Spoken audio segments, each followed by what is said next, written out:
The dust settled across the Montana plains as Marcus Chen guided his hover truck toward the ranch house.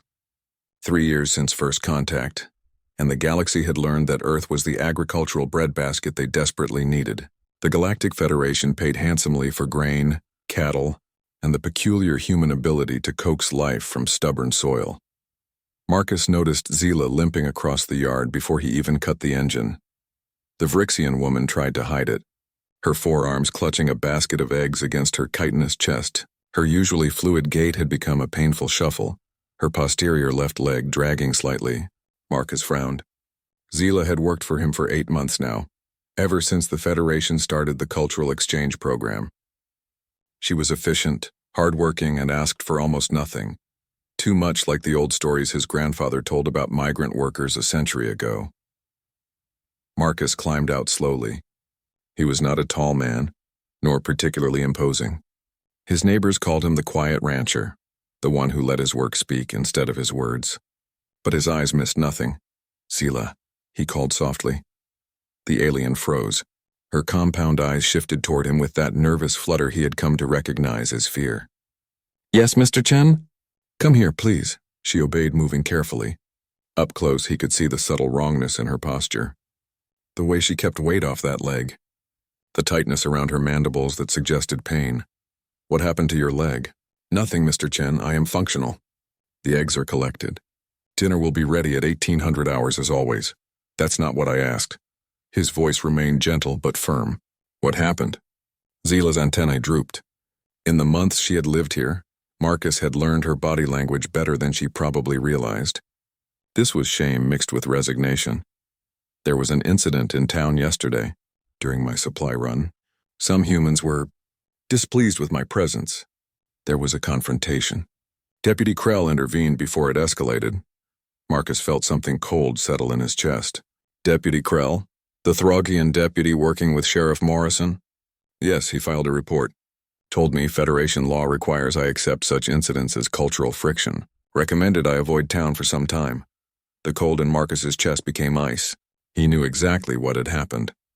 Krell was one of the Federation enforcers assigned to Earth, ostensibly to help integrate the species. But Marcus had seen the type before. Bullies with badges using their authority to push around those who could not push back. "Did he check if you were injured?" Zila's silence was answer enough. "Come inside." "Let me see that leg." "Mr. Chen, it is not necessary. I can still perform my duties." "Please do not file a complaint. The Federation might reassign me to a worse placement. Here is good." "You are kind." That statement broke something in Marcus. "Here is good." "You are kind." As if basic decency was some remarkable luxury. "Inside. Now." His tone left no room for argument. Zila followed him into the ranch house, settling carefully onto a chair while Marcus retrieved his medical kit.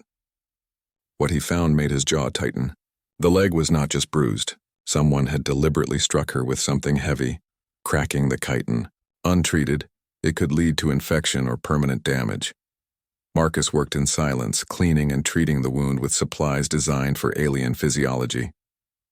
The Federation might have brought advanced medicine, but they sure as hell had not bothered distributing it to their workers.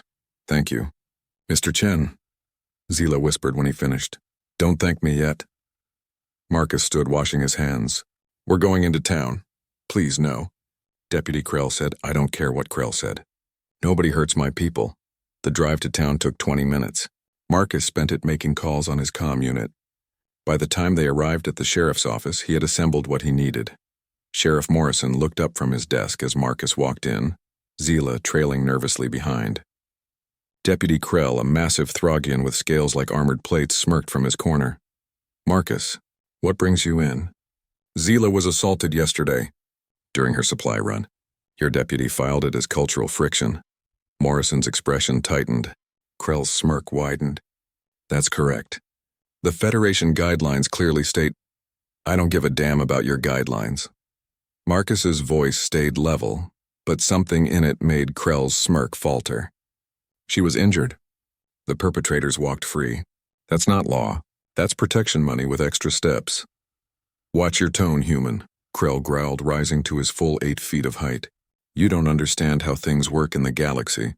There are hierarchies, protocols. I understand just fine. Marcus pulled out his tablet.